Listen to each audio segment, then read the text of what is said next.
Welcome to this episode of Mission Business, a podcast about good business for those in the business of good, presented by your Part-Time Controller, LLC, also known as YPTC. My name is Jennifer Alleva, the host of Mission Business and managing partner at YPTC. In this episode, I speak with Jake Wood, founder and CEO of Groundswell, and founder and chairman of Team Rubicon. In our conversation, Jake shares his story as an American military veteran, an award-winning entrepreneur, best-selling author, and keynote speaker. And now, my conversation with Jake Wood. Welcome to Mission Business, Jake. You've had really an impressive career. Just want to start at the beginning. Where did you grow up? What was your early life like?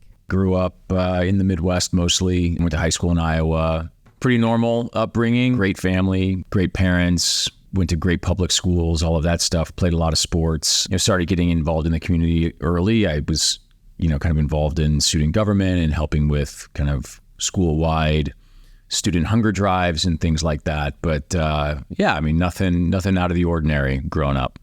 Then you joined the military after college or after high school. What prompted you to do that? Yeah.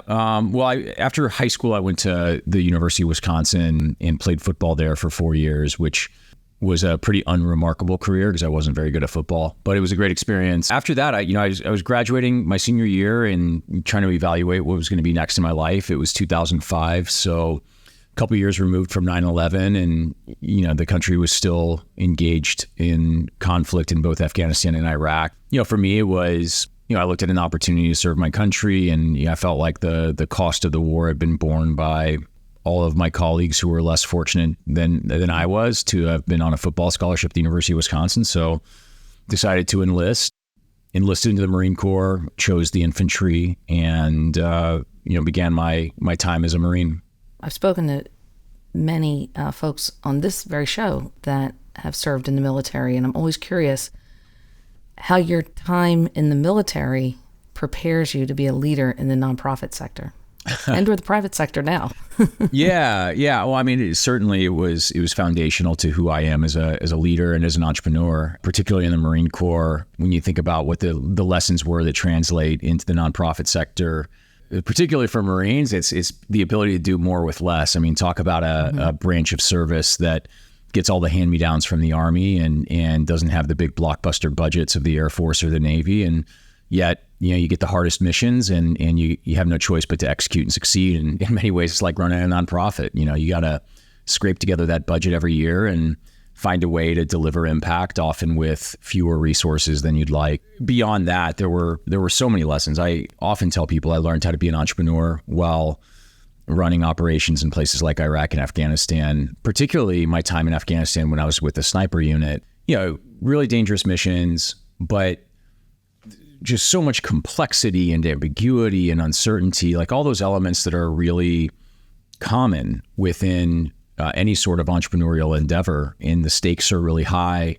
You don't have the resources that you need or that you want. You have limited information, and yet you've got to find a way, right? And I found myself doing that for 4 years in the highest stakes imaginable. And I think I just became very comfortable with navigating that type of chaos and that complexity. And it probably served me pretty well, having now started a couple of companies.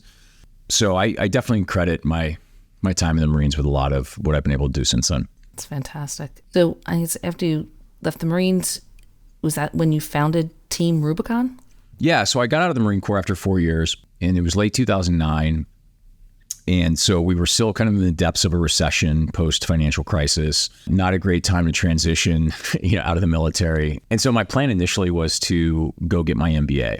I figured I'd take 2 years, do some decompression, and well-deserved. Yeah. Well, I felt like 2 years away from that stress would be good. And the other thing I realized was that, graduating from kind of the part of the Marine Corps that I was in, I wasn't graduating with a network, which is really one of those important things as you're trying to break into, the business world, particularly if you're going to be doing it in the middle of a recession. So that was the plan. I started to apply to graduate schools, and about 2 months after I got out, the Haiti earthquake happened. So this is January 2010, and I'm watching that disaster unfold, and I am motivated to help in some way because I haven't yet begun my graduate school journey. And so I called a couple of organizations that were on the ground and tried to convince them that I had the necessary experience and skill set, having come back from a couple of war zones to help. And, I think they were staring down one of the worst humanitarian catastrophes of the last century, and having some random guy call him up and tell him how special he was probably wasn't the top of their priority list. And I definitely get that now. But at the time, didn't really want to take no for an answer. So I worked with a couple of Marines, and we organized a team of veterans and doctors and went down to Port-au-Prince, the capital, just a couple of days after the earthquake, and started running medical triage clinics on the ground. And we started raising money via my personal PayPal account.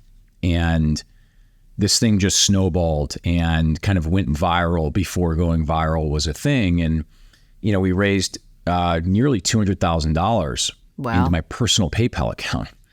And there was an attorney in Minneapolis who I'd never met, who kind of stumbled across this blog that we were keeping with our efforts on the ground.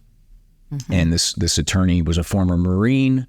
So I think he felt a connection to what we were doing. And he called up my dad and said, your son is exposed to a ton of liability, both from general liability, but also just financial and tax liability. He needs to incorporate as a nonprofit immediately. And my dad fortunately said yes. So this attorney incorporated what would become Team Rubicon as a 501c3 up in Minnesota. So, a lot of people ask, hey, why is Team Rubicon a Minnesota nonprofit? It makes no sense. Interesting. That's the story.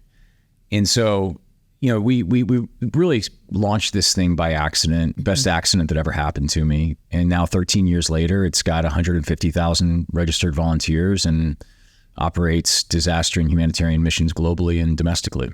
You were on the forefront of marketing for a cause or raising money in a crowdsourced way. Not a lot of people were doing that back in, what year was that? January 2010. Yeah, I mean, a lot of the tools didn't exist. You think about, fundraising platforms today. A lot has evolved in the last almost 15 years. Back then, it was a donate with PayPal button. Imagine how far we've come. Yeah, I'm sure over your time at Team Rubicon, your fundraising abilities and the technology significantly grew.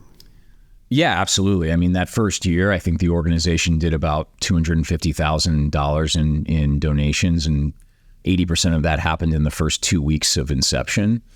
Last year, the organization closed the books, including gift in kind, at over $100 million.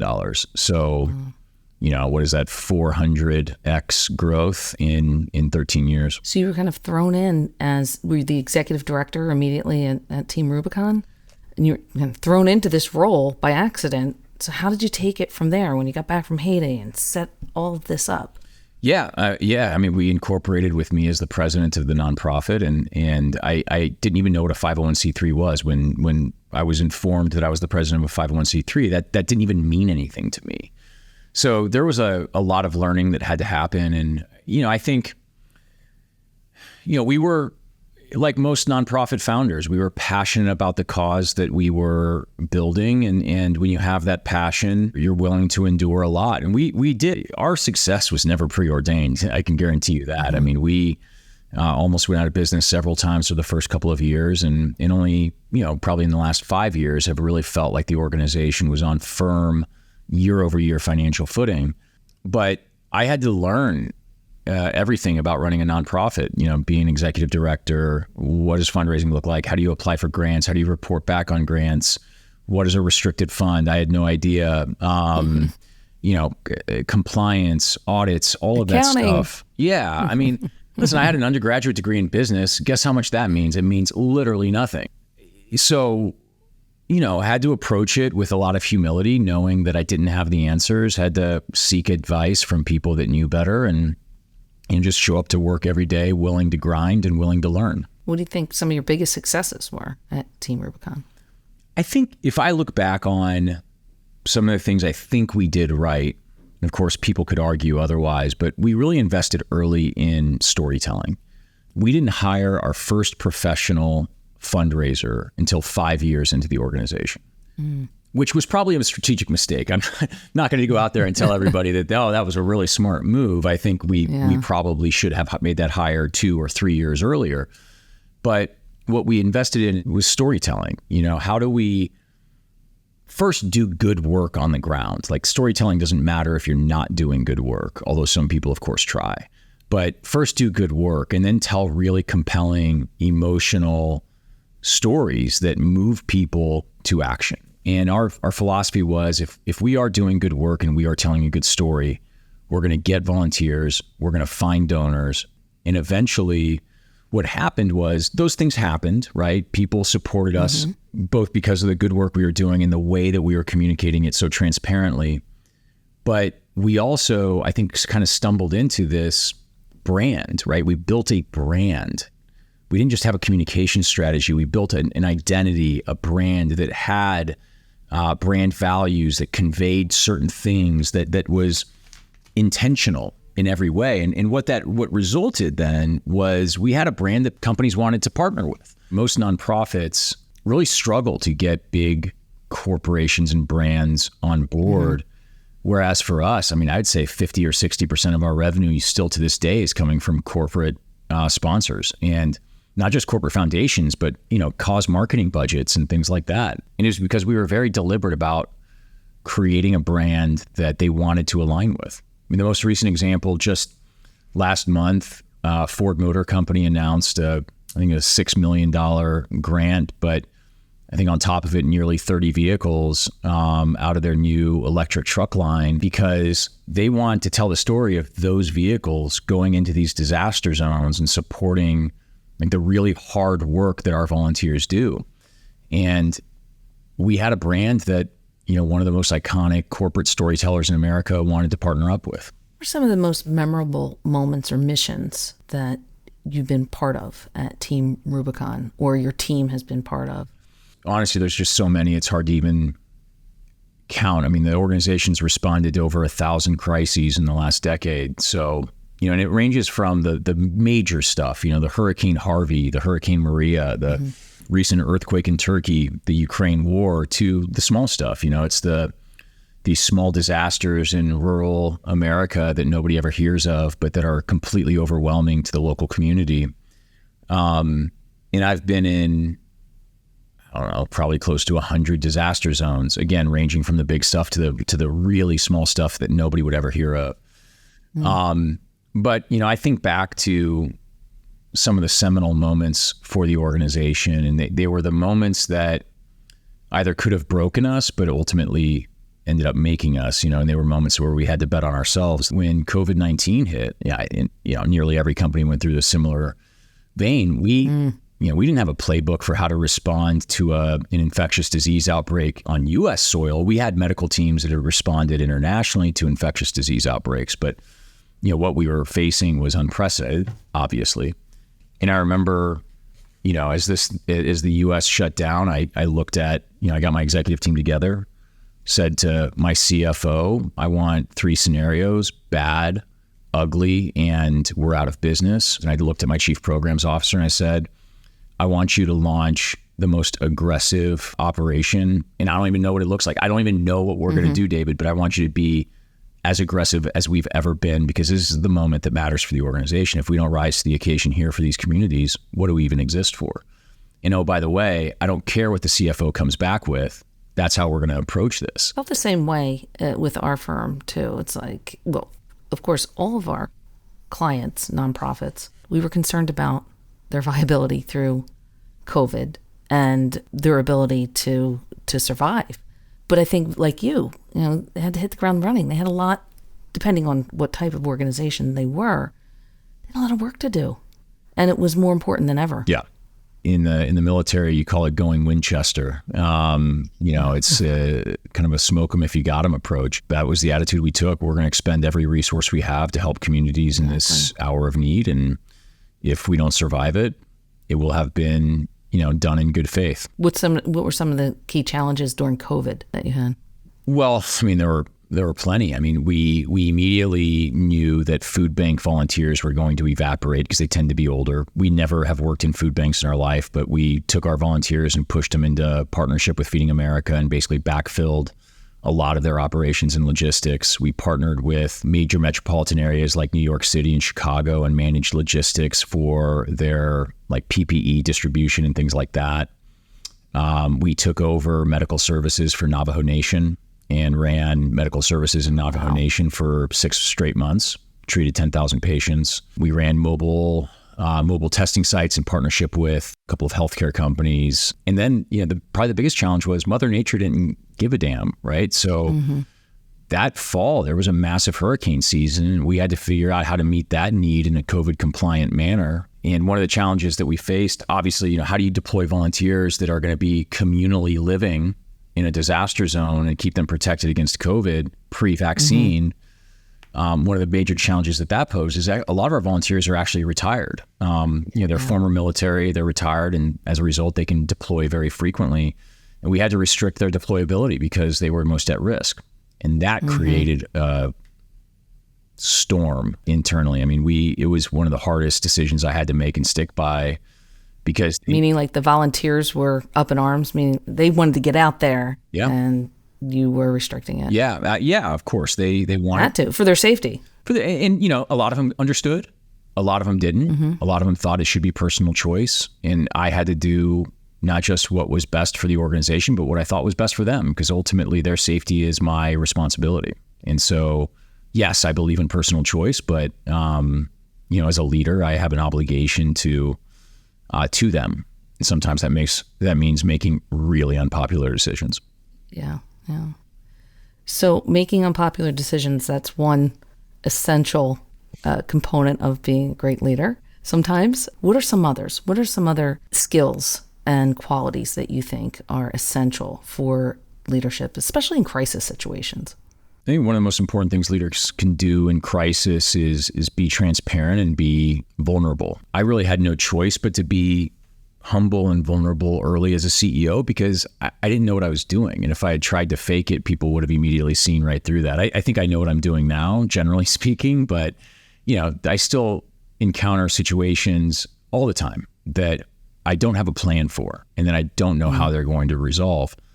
4 months ago, my new company almost lost $10 million that were held at Silicon Valley Bank. I woke up one day and my bank had a run on it and I didn't get my money out. And so I had to come to the team and say, we've got payroll in 4 days and I don't think we're going to make it. And in fact, it might not just be payroll. We may not survive if these funds are truly uninsured. And it wasn't about putting up armor and pretending like I had a plan or any of that. It was like being very transparent and being very blunt, embracing the reality of what we were facing, convincing them that I'm going to do everything in my power to solve it, but that not pretending like I knew how. How would you put that moment or that crisis up against some of the other things that you've been up against in your life? It was some of the craziest 48 or 72 hours I've ever experienced, honestly. Imagine. Until I woke up Friday morning and saw that the FDIC had seized the bank. But even then, nobody knew what was going to happen even after that. Yeah. You get your, $250,000 out of $10 million. Yeah. That's not going to work. Yeah. So, but luckily they came through. Yeah. It was just one of those things where you had a total lack of control, which, and those are the moments that are most terrifying for anybody. It's just human nature. If you cannot control your environment, there's an inherent fear. And so then controlling your fear becomes the most important thing that you can do. And, one of the things you learn very early in the military is panic is contagious. And so it's so incumbent upon the leader to not shy away from the moment and the reality of it, but yet to convey a calm, cool, and collected demeanor and convince people that we will find a way to overcome. Because just like panic being contagious, so is courage, so is leadership, all of those things. Something I read regarding one of the things you're very proud of from Team Rubicon is building a fantastic culture among your staff. What would you say What was your culture like, and how did you build that culture? I was lucky to have been a part of incredible cultures in my previous two roles. So, University of Wisconsin football team, really well known for the culture that it creates. And similarly, a lot of people talk about military culture and people laud it. It's not perfect. There's a lot wrong with it. It's changing. It's got to evolve. But there is something unique and special about military culture and what it can do and provides to those servicemen and women. And within the military, then the Marine Corps is like on a level all its own. And so I think we knew early that we wanted to be deliberate in building culture. And we kind of started with that military in mind. And our concept was like, let's take everything that is special and unique and value add about the military culture, but leave all that stuff that was so easily identifiable as toxic, of which, again, there's plenty of. And so that was a great starting point. And because 70, 75, 80% of our volunteers early on were military, it was actually very easy to do and to do at scale. But what is our culture? It's one rooted in love, love of service, love of country, love of community, love of one another. It's one of accountability. It's one of selflessness. And I think if you start with those things at a foundation, like you can do some pretty unique and special things. Fantastic. And the way that we thought about culture was, when you think about what Team Rubicon did, we deployed volunteers who oftentimes never had met one another to communities that they'd never been to in the aftermath of a disaster. Like, it's a recipe for disaster, right? Mm-hmm. But what you hear consistently in the military and the Marine Corps is culture guides decisions in the absence of orders. So the only way that we could confidently deploy these volunteers to these disaster zones is if we had confidence that our culture would consistently guide those volunteers to the right decisions and actions in the absence of me being on the ground telling them what to do. In the absence of orders. I love that line. So That's fantastic. We wouldn't have ever been able to scale if we hadn't been able to rely on our culture to guide those volunteers on those missions all around the globe and all, in every corner of the country. Culture is so important in any business that you run. I know it from our business, and it's a key component of our success. I noticed that you're a best place to work. Team Rubicon, we are proud to say that here at your part-time controller, so I get it. I think culture plays an enormous part in the success of any business, any venture, any nonprofit. We talk about accounting a lot on this and financial management for nonprofits on this podcast. It's what we do at your part-time controller. So curious about your accounting and financial management at Team Rubicon and how your team, you mentioned your CFO, how did that help you be a better leader with great financial management and accounting? Well, it was definitely a journey. The first year at Team Rubicon, 2010, I tried to keep the books myself, thinking, I graduated from Accounting 101 class at Wisconsin. I can do this. And then I brought in an accountant as a volunteer, and she spent 2 months trying to undo everything that I had done. Jake, we walk into that. I bet. Actually. I think people fail to understand just how important it is, and not just so that they can manage the business better, but so that they can stay on the right side of the law. And so that was really important. She started as a volunteer. She then came on as a contractor. She finally worked full time for us, and she only just retired from Team Rubicon last month to Paulie Mehta, as old school as it gets within TR.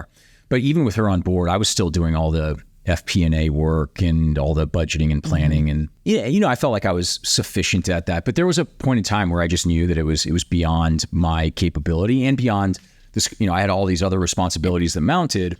Yes, your time. So we brought in a CFO, probably around the time we were a $5 to $7 million a year organization. And that was a relief. I could go and just ask for scenarios. I could ask for projections, and then, the next day I'd have them on my desk. And, we really more formally pulled together a finance committee on the board, and we had some great, sharp board members who were really helpful and just, not prescriptive in what we needed to do, but really serving as guardrails in how we were approaching our burn and our growth.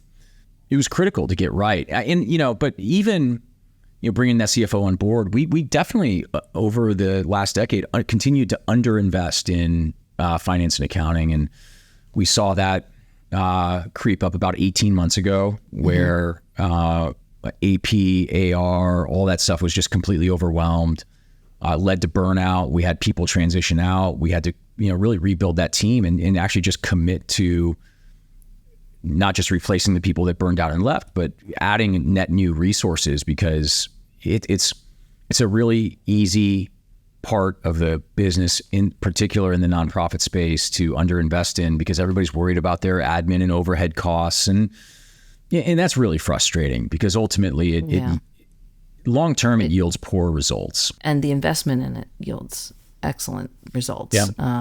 Because if you don't know your numbers, you don't know your business, and it really will catch up to you in the long run, that we found.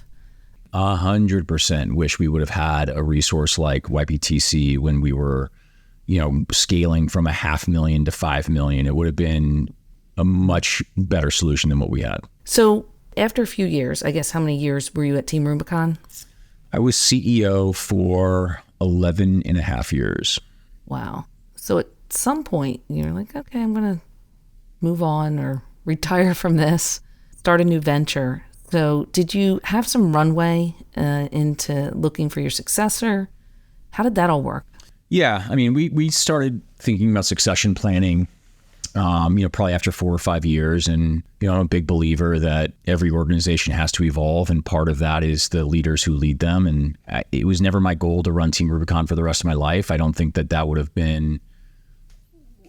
not have been fulfilling to me, even though it was the greatest job in the world. And I don't think it would have been fair to the organization, because there's plenty of people more qualified than I am to run it. But I knew I was going to run it for as long as I should, I guess, right? As long as I was the right person to do it. So I brought in a COO in 2015 or 2016, super qualified, amazing guy, former Top Gun pilot, squadron commander in the Navy. Like, every day I would go to work and say, I can't believe this guy actually does what I tell him to do. And honestly, when we brought him in, I thought that transition period would maybe be 2 years, maybe 3 years max. And it lasted 5 or 6 before I was finally ready to hand over the reins. And, his name's Art Dela Cruz. He'll tell you, I mean, we had the most amazing working relationship. But, my plan had actually been to step down in 2020, 10 years in. And of course, that got just derailed by COVID. Yeah. So as soon as COVID hit, I knew, okay, I can't step away until I know that the organization is going to survive this. And then late in 2020, when it was clear that we were going to survive it financially, it was also clear that the organization was going to have to emerge a different organization. Like, the world had just changed, and it just felt like it was the right time to bring in a new leader to lead that change. So my second daughter was born near Thanksgiving that year. And I looked at my wife and I said, I think I'm going to leave Team Rubicon. And she looked at me and she said, you're out of your mind. We just had a second child and you don't have a plan. What are you going to do? And she asked me, she said, what do you think you're going to do? And I said, I don't know, but I'll never figure it out if I don't commit to walking away. And I shouldn't say walk away. I'm still heavily involved. It's still near and dear to my heart, but to walk away from the day to day. So you did not have a plan when you left? I had zero plan when I made the decision to step away. That's pretty gutsy. Yeah, I mean... But it sounds like you've been kind of gutsy your whole life. So I think it was kind of par for the course, honestly. But, I think a lot of founders out there listening will relate to what I'm going to say, which is I never, thinking about starting something else or what would be next, felt like cheating on Team Rubicon if I was doing that while I was still CEO. Like, if I'm in it, I'm in it to win it. I'm all in. I can't afford the brain space to think about things other than Team Rubicon and my obligations to it. So, but what was amazing is the moment that I made the decision, I communicated it to the board. I went to my COO, Art, and said, Art, like, the time has come. It's time. Tapping you on the shoulder. And, we put together a thoughtful transition plan. It's not like I walked out the door. So we took, a couple of quarters to start communicating to donors and staff and all that stuff. As soon as I granted myself the liberty to start thinking about what was next, I just started coming up with ideas. How many ideas did you have before you found one? I think I had probably 100, 95 of them were really bad. And I think that was one of the things that always scared me when I was running Team Rubicon. When I would think about the time to step away, I was just scared that I would never find another company to start or company to join that would be as purposeful and impactful as Team Rubicon. And so as soon as I started developing the concept for Groundswell, I just knew that was it. Our listeners who might not be aware of what Groundswell does, tell us about its mission. Even it's a for-profit. Yep. Similar to your part-time controller. We're for-profit with purpose and mission, serving nonprofits. Yeah, so we're a software company backed by Google Ventures, and we've built a tech-enabled donor-advised fund platform. And what that means is you can kind of think of what we have as two products. One is the world's most modern and affordable donor-advised fund. Anybody can download our app from the App Store, create a donor-advised fund in 60 seconds with no fees. How the company really makes money is we sell a platform to companies that allows those companies to roll donor-advised funds out to their employees as an employee benefit and then automate giving and matching programs into them like a 401k or an HSA for charitable giving. And we have a lot of product extensions that we're exploring that are pretty exciting as we think about kind of the versions 2.0 and 3.0 of what a philanthropy as a service platform can be. Philanthropy as a service. Yeah, I mean, I think one of the things I observed raising hundreds of millions of dollars at Team Rubicon was the disparity in how rich people give and how the rest of us have to give. And I felt as though there was an opportunity to narrow that gap and give anyone in the United States the opportunity to give as efficiently as a millionaire. So that's what we're hoping to do. Talk about the benefits of a donor-advised fund. Yeah, so donor-advised funds get frequently vilified and for good reason, right? There's $150 billion estimated sitting aside in donor advised funds. And as a former nonprofit operator, of course, that's money that's not, funding my operations. Mm-hmm. But donor advised funds themselves are not inherently bad. That's just how some rich people are using them. And it's just to sit on capital. And that's not good. But what they afford is for people to give more effectively and more efficiently. You can do things like donate non-cash assets into a donor-advised fund and avoid capital gains taxes. I always tell people, when they ask, why would you need one? I'm like, rich people don't donate cash, right? Rich people don't go to a website, put down their Amex and donate $1,000. They donate stock. They donate other assets. And so not everyone in this country has the liberty of owning stock outside of a retirement plan or owning other assets that they might give to charity. So that's one thing. It centralizes all of a user's giving. It allows them, if they do have a principal balance in their account, to invest it for tax-free growth. We're really aimed at building tools that help people move money more efficiently to charity, not necessarily sit on capital in their DAF. That's not our motivation, and it's why we haven't monetized that. So we wanted to align our company's financial incentives with moving money to charity, not amassing assets under management. So the mechanics of how Groundswell works, it's employees of the companies that you serve and or the employer could donate or move funds into the donor advised fund of the employee. Mm-hmm. Yeah, that's right. So you can think of it like a HSA or a 401k. Employees get these accounts. Our platform allows companies to give or match funds into it. A company advertising agency out of New York used to give $100,000 a year to charity, to two different charities that the founder and CEO that were near and dear to him. And he realized, okay, we're putting $100,000 against these two causes that matter to me, but they don't necessarily matter to my people. So it's good for me. It's not necessarily good for them, though they can admit that it's great the company gives back, but it doesn't reflect what I as an individual employee care about. So instead, they rolled out Groundswell and they gave every employee $2,000 in their Groundswell account free and clear to give to whatever mattered to them, whenever, however they wanted. So some people gave $2,000 to a single charity. Some people gave it across 20 different charities. Some people set up recurring donation. So it's really about how do you unlock the generosity of your employees No, not every company. There are a lot of companies out there I'm finding are happy with 4% participation. They like saying that they offer donations, but they really could not care less if employees actually participated because it costs money.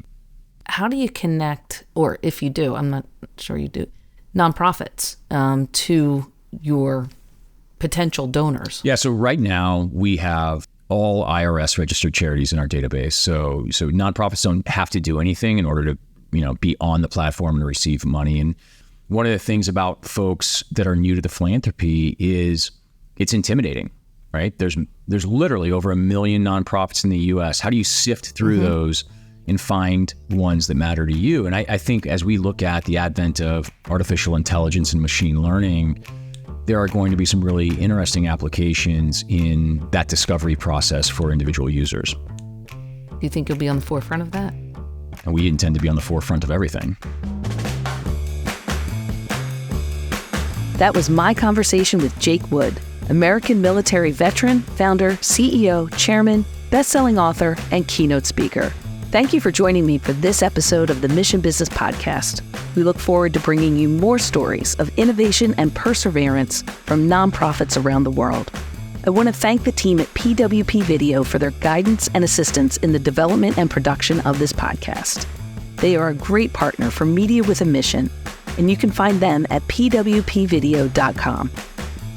Additional information about this episode can be found at missionbusinesspod.com. And follow us on social media at Mission Business Pod on Instagram and Facebook, and at Mission Biz Pod on X, formerly known as Twitter.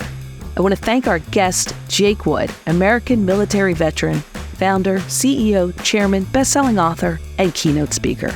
This podcast was produced by Erica Blair and Geraldine Dressler of Your Part-Time Controller, LLC. Dave Winston and Michael Schweisheimer are our producers from PWP Video, and the show was directed and edited by Pat Ganley. Again, I'm Jennifer Alleva, and we'll see you here next time on Mission Business, presented by Your Part-Time Controller, LLC.